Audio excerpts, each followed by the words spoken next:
Hello and welcome to another video in regards to the indie game that I have in development. My name is Ronald Martz and I'm with Bakurayu Studios, and today I'm going to be doing another run through of what I've gotten for my game so far.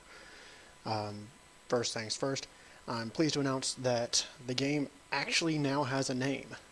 It's called Sentelium. Now, up to this point I had been using a project name that I kind of thought was funny, just calling it Project Alpaca instead of Alpha, Beta, whatever the case may be. So as of right now, the majority of the changes that I've kind of been doing since the last video that I did have been solely drafting and brainstorming, trying to figure out where things need to go, the story and things of that nature. Now, as you can see from this screen, I've got a basic main menu. Nothing too flashy, just simply, hey, here's a name, new game, load game, exit game, whatever the case may be. So,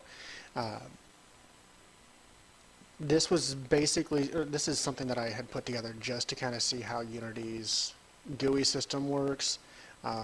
It's going to have more functionality than this later on, and it's definitely going to look much better than simply, hey, here's some text on the screen, and go from there.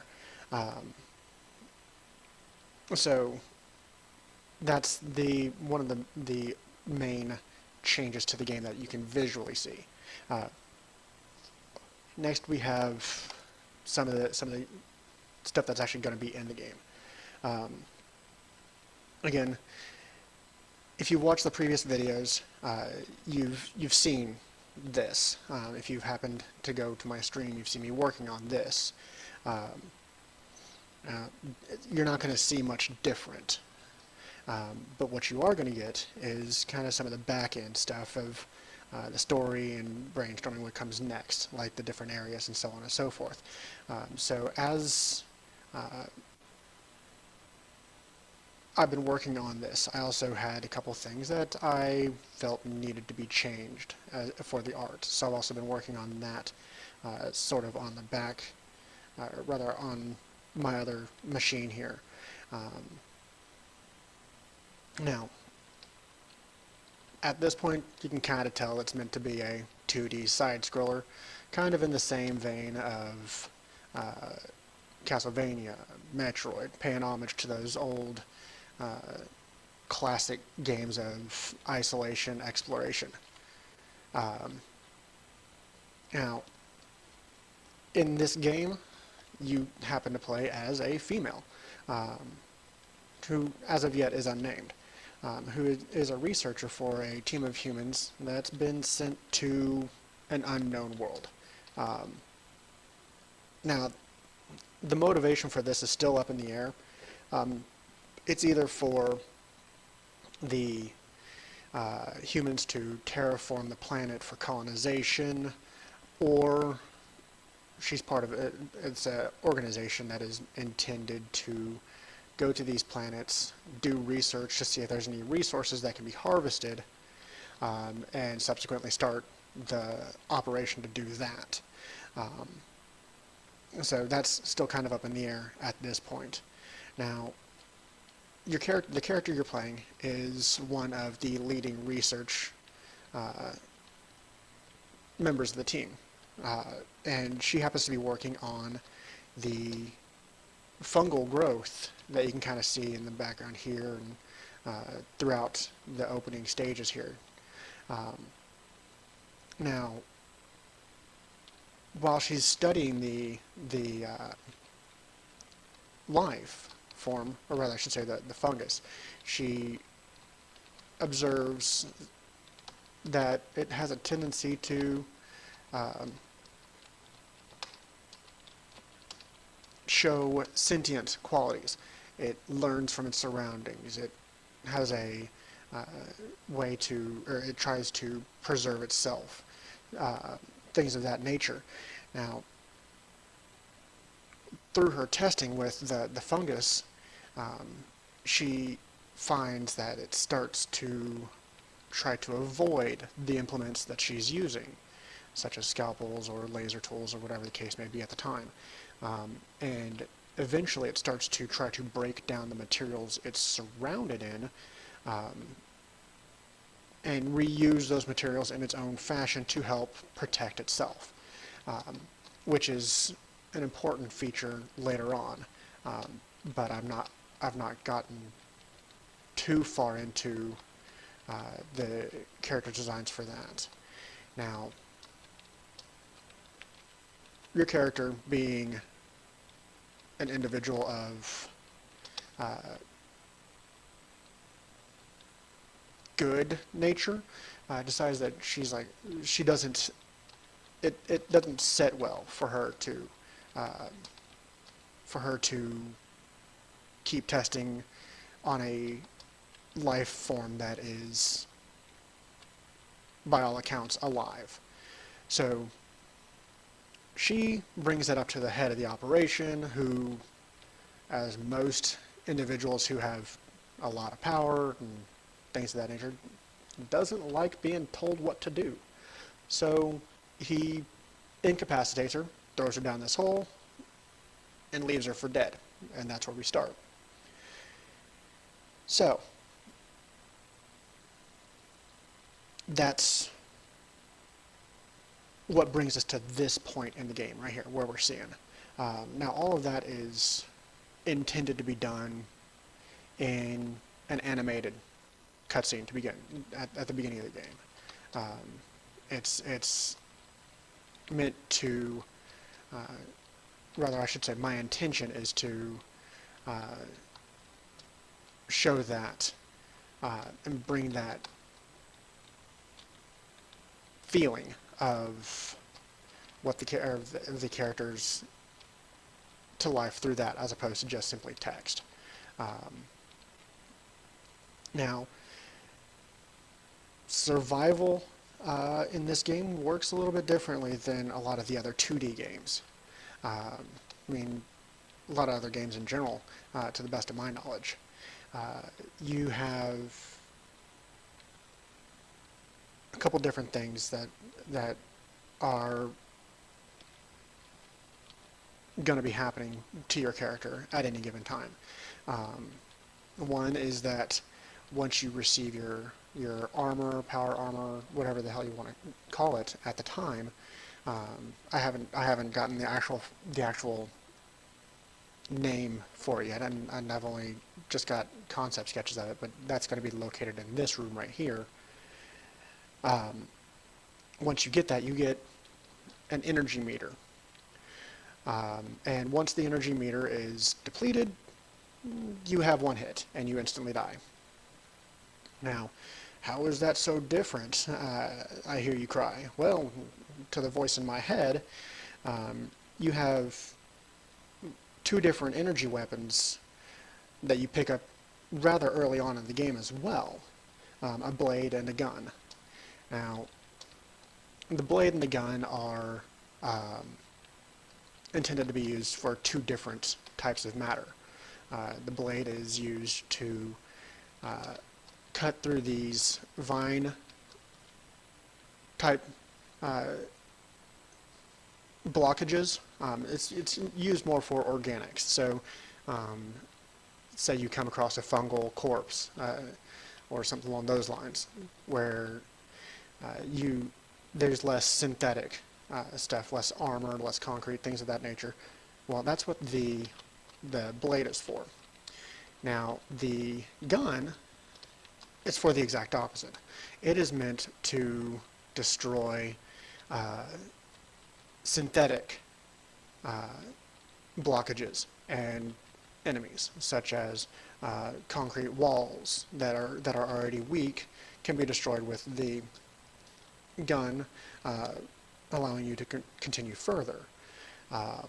You also have turrets and things of that nature as you get on later on in the game, where you may need to use both weapons. Use the gun to destroy the enemy's armor, and then use the blade to destroy the enemy itself. So I bring all that to light to explain how the survival aspect is different. Both the blade and the gun, as you use them, deplete your energy meter, meaning that um, if you play for a more offensive style, you're going to be living closer to the I don't have as many health points or I don't have as many hits that I can take before I, die. Um, so that's my intention with that is to bring out a situation where you may have to make a decision on if you have enough health, enough energy to plow through a ton of enemies, or maybe you should try to find a stealthier way to get through. Um, that's where I'm going. That's where my intentions were with that. And that's just part of some of the gameplay that I'm thinking about implementing. And at this point, you can kind of see that it's very basic as far as the video is concerned. And so I haven't got any of that implemented yet. Now, that does bring me, with it not being implemented yet, does bring me to the next point in this video. And that is that the reason for me actually doing this video is kind of twofold. One is to let anybody who happens to see this or be interested in the project know that it's still alive. I'm still working on it, albeit very slowly because of work and family. The second is that I'm intending to use some of this footage, remove the audio, and use the footage to record a video for Kickstarter and launch a Kickstarter within the next couple weeks. So yes, I am jumping on that bandwagon. I had been fighting it internally for ages, thinking, you know what, I can get this done by myself, and technically I can, because I haven't actually spent anything for this aside from time. But you know what they say, time is money. And unfortunately, if I don't have a lot of time to do this, it's because I need to make money so other things can happen.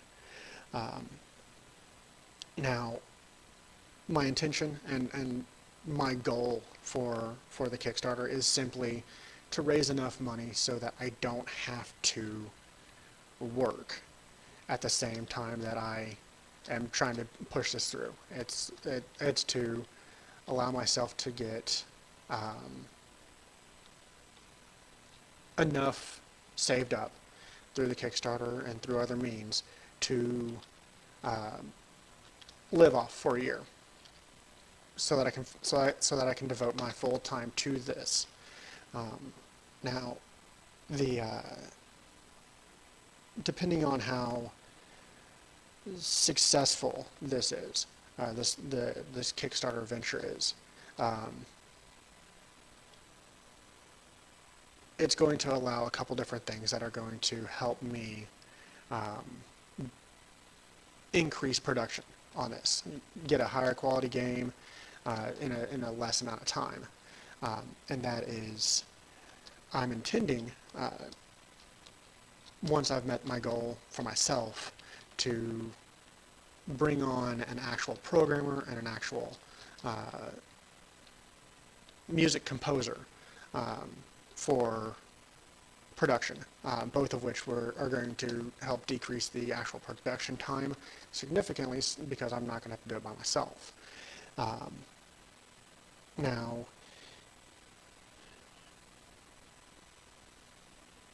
I could, at this point, bring my ideas up to people and say, hey, this is what I'm wanting to do. Whenever I actually get it published, I want to pay you, but that's not, it leaves a bad taste in my mouth. So what I'd like to do is say, hey, I can pay you now. Let's go ahead and start working on this. That sounds a little bit better to me, especially being an artist. I don't like doing I'll pay you Tuesday for a hamburger today sort of deal. And if it does exceedingly well, and I've already got the music composer and the programmer, and I still have extra funds I can use, um, I may bring on somebody to help me with the art. Um, because as you've seen at this point, I feel like I need to point it out. I haven't done it yet, but um, like this point right here, I feel like I need to redo the art in this game. Um, it's not pleasing to my eye anymore. It was, I mean, it's good for the demonstration purposes, but whenever I can do this and jump through a wall, because the way my collision works and the way that the colliders on the art are set up, it doesn't, it's ugly. And that's one of the things that I have been working on the back end, is redoing the art aspect, and as opposed to doing it in one big scene, doing it in a series of tiles, so that I can make the scene as big as I need it to be, while still properly fitting everything that I already have to work with. As you can see, for example, right here we have some of the fungal growth on the mycelium, which is the green teal part. But you see the fungus in front of that cave door. It's kind of fuzzy, and that's no bueno, no good. So that's why I'm redesigning it, because I've got all these different art assets, which at the size that they were designed look really good. But at this point where I've got this at, it starts getting fuzzy, starts getting ugly, because I have to zoom in a lot. It's just, I've got a bunch of stuff all over the place. So my intention is to give myself time to do this properly, to produce a good quality video game. It's something that I want to put my name to. So along with taking this footage, removing the audio, and kind of recording an interview with myself, to kind of start this, my intention is to start this campaign probably about 2 weeks from now. Once that goes up, I'm going to go ahead. I'm going to add an annotation to the end of this video, and I'll also be adding a link to the Kickstarter in the description below. In the meantime, thank you for watching. If you made it this far, if you didn't, I don't know who I'm talking to at this point then. But thanks for watching. If you could click that subscribe button for future updates, because I'm going to be doing these more often. One, to probably let you guys know that I've done the Kickstarter. It's not going to be nearly as long. And just continuing to update as I have more stuff to actually show. And if you feel so inclined, go ahead and leave a comment in the section below. Kind of let me know what you think about the idea, if it's something that you'd like. Anything about the art direction, anything like that, with the exception of the sprite animation that isn't there. I am aware of that. I just haven't had a chance to actually get to the point where I can start animating my character yet. And it would really help if you spread the word on this, on any of the social media aspects you like. I'm going to put my Facebook in the description below, and yeah, so I think that's about it. Again, thank you for watching, and I will talk to you when I talk to you.